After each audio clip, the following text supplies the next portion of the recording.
పరుచూరి గోపాలకృష్ణ పాఠాలను పలుకులను అనుసరించండి. కొత్త పలుకుల కోసం, కొత్త పాఠాల కోసం పక్కనే ఉన్న గంటను నొక్కండి. పరుచూరి పాఠాలకు నా విద్యార్థులందరికీ సాదర స్వాగతం. ఈ రోజున ప్లాట్ పాయింట్, ఎందుకంటే విషమ పరిస్థితికి ప్లాట్ పాయింట్కి మధ్య ఇంకా చాలామంది విద్యార్థులు కన్ఫ్యూజ్ అవుతున్నారు. కాబట్టి కిందటి వారం మీరు విషమ పరిస్థితి విన్నారు, ఈ వారం ప్లాట్ పాయింట్ వినేస్తే అంటే ఇవి రెండూ కూడా చాలా ఇంపార్టెంట్ స్క్రీన్ ప్లేకి, అందుకని ప్లాట్ పాయింట్ గురించి చెప్తున్నా.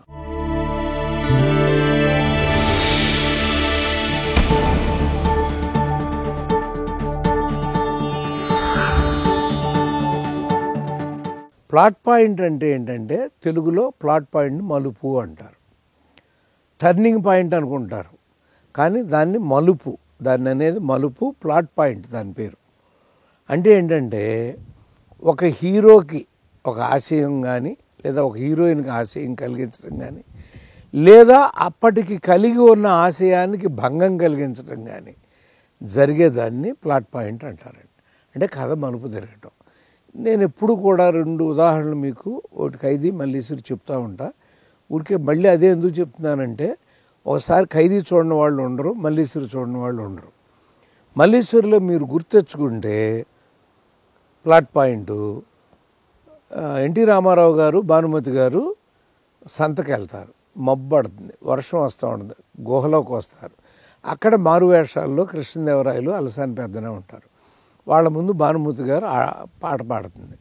నీకేం కావాలో కోరుకుంటా అంటే, ఈయన గబిక్కిని నా మరదల్ని రాణివాసంలో ఇష్టసగ్గా తీసుకెళ్ళండి అని అడుగుతాడు. ఇష్టసగ్గా తీసుకెళ్ళమని అడిగేసరికి ఏమైందండి, ఆటోమేటిక్గా ఇబ్బంది క్రియేట్ అయింది. ఎందుకని ఆయన పంపించేశాడు. హీరో లేని సమయంలో భానుమతి గారిని తీసుకెళ్ళిపోయారు కదా. ఇప్పుడు మళ్ళీ క్లారిటీగా చెప్తున్నానండి.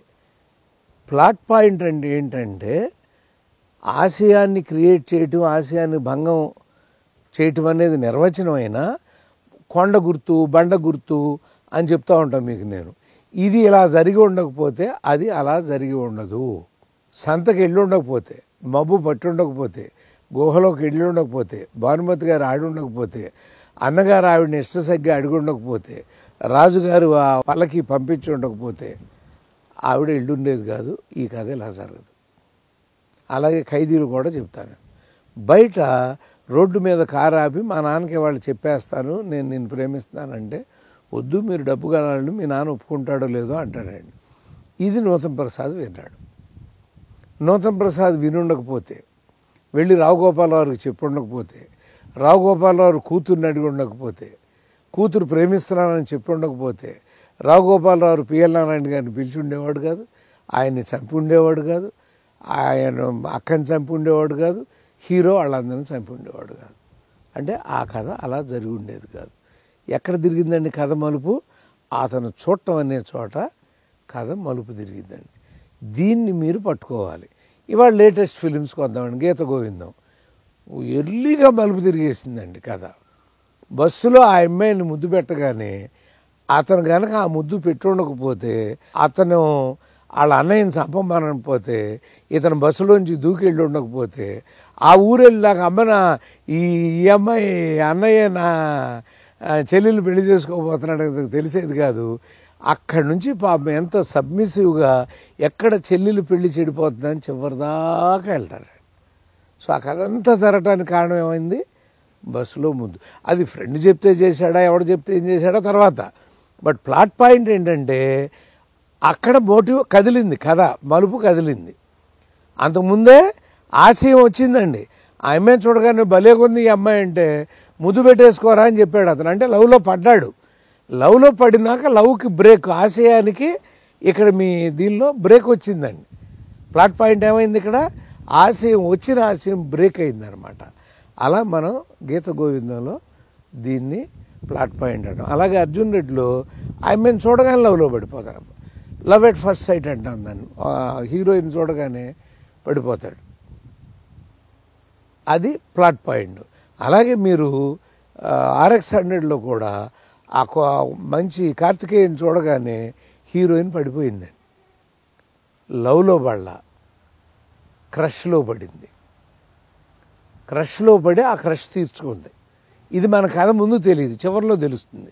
కానీ మనం పాయింట్ లాగా చూస్తే చూడగానే, కానీ ఇది కూడా ప్లాట్ పాయింట్ అవుతుందండి.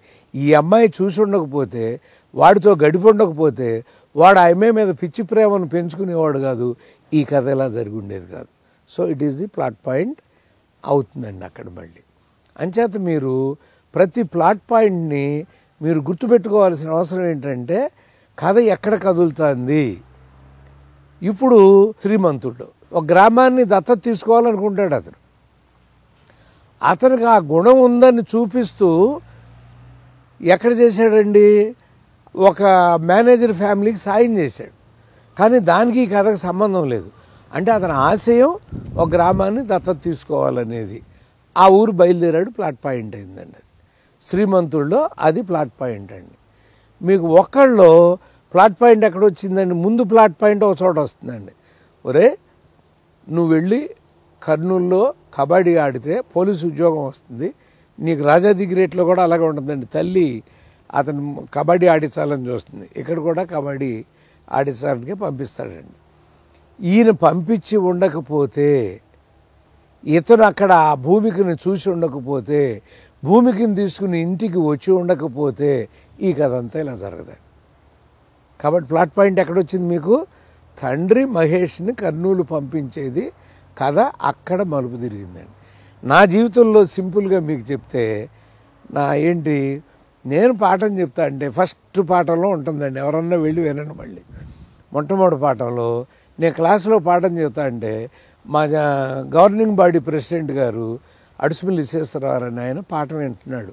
మాకు అక్కడ క్వాడ్రాంగిల్లో కిటికీలు ఉండేవి కదండి, అలా ఓపెన్లోంచి వింటున్నాడు. నేను మా నాన్నగారు ఆయన దగ్గర 100 రూపాయలకు ఉద్యోగం చేసేవాడండి. నేనేమనుకున్నానంటే, 100 రూపాయలు ఉద్యోగం చేసిన సూపర్వైజర్ కొడుకు వీడు ఏం పాఠాలు చెప్తాడు అని ఆయన అనుకుంటున్నాడని నేను అనవసరంగా అపోహపడ్డానండి. అపోహపడి డైరెక్ట్గా ఆయన రూమ్లోకి వెళ్ళిపోయానండి. వెళ్ళిపోయి, ఏంటి సార్ నా పాఠం వింటున్నారన్న. ఏంట్రా ఇంటే తప్ప అంటే, నా జీవితంలో ఏ ప్లాట్ పాయింట్ వచ్చేదో నాకు తెలియదండి. వెంటనే ఆయన నోట్లోంచి వచ్చిన మొట్టమొదటి మాట, నువ్వు సినిమాలో పనికి వస్తావురా అన్నాడు. నేను సినిమాలో పనికి రావటం ఏంటి గురువుగారు అంటే, అవునరా, ఆత్రేసే డైలాగులు రాస్తాడు, థియేటర్లో చప్పట్లు కొడతారు, నువ్వు పాఠం చెబుతున్నావు, పిల్లలు బల్లలు కొడుతున్నారు, రెండు ఒకటేగా అన్నాడు. చూడండి, నేను సినిమా రైటర్ అవుతాననేటువంటి ఒక ఆశయాన్ని ఆయన నా మనసులో కలిగిస్తే, 75లో ఆయన కలిగిస్తే, 79, 75, 76, 77, 78, 79 5 ఏళ్ళు పట్టింది ఆశయం నెరవేరటానికి.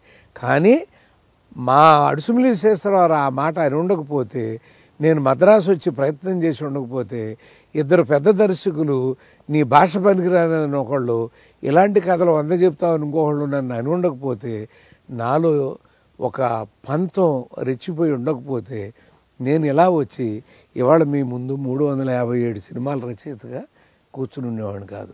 దీని అందరికీ ప్లాట్ పాయింట్ ఏంటండి, నువ్వు సినిమాలకు పనికి వస్తావురా అంటానికి ముందు సీన్ ప్లాట్ పాయింట్ అండి. ఆయన చూసి ఉండకపోతే, పిల్లలు ఆ రోజున బల్లలు కొట్టి ఉండకపోతే ఆయన ఆ మాట చెప్పడం, బల్లలు కొడుతున్నారు ఎవరు కొట్టలేదురా అనేవాడేమో, మనకు తెలియదు. కాబట్టి ఆయన పాట వినటం ప్లాట్ పాయింట్ అండి. అర్థమైంది కదా. సింపుల్గా మీరు తెలుసుకోవాల్సింది ఏంటంటే, ప్లాట్ పాయింట్ అంటే అర్థం ఎప్పుడైనా సరే ఒక ఆశయం క్రియేట్ అవ్వటం, లేదా ఆశయానికి భంగం జరగటం, కథ మలుపు తిరగటం. ఇది ఇలా జరిగి ఉండకపోతే అది అలా జరిగి ఉండదు అని. ఇవి ఇప్పుడు మీరు సినిమాల్లో చూసుకుంటా మీరు వెళ్తూ ఉండండి. ఒక మంచి ప్లాట్ పాయింట్ని ఒక లేటెస్ట్ సినిమాలో నుంచి ఏదైనా సరే మీ ఇష్టం, నేను మళ్ళీ అడుగుతా అంటే అదే అందరు రాస్తూ ఉంటారు. అందుకని మీ ఇష్టం వచ్చిన లేటెస్ట్ ఫిలింలో plot point, first plot point, second, third, 2, 3, 4, 5 plot point కూడా ఉండొచ్చండి. What is the first plot point in that film, కొంచెం బాగా ఈ లేటెస్ట్ సినిమాల్లోంచి రాయండి.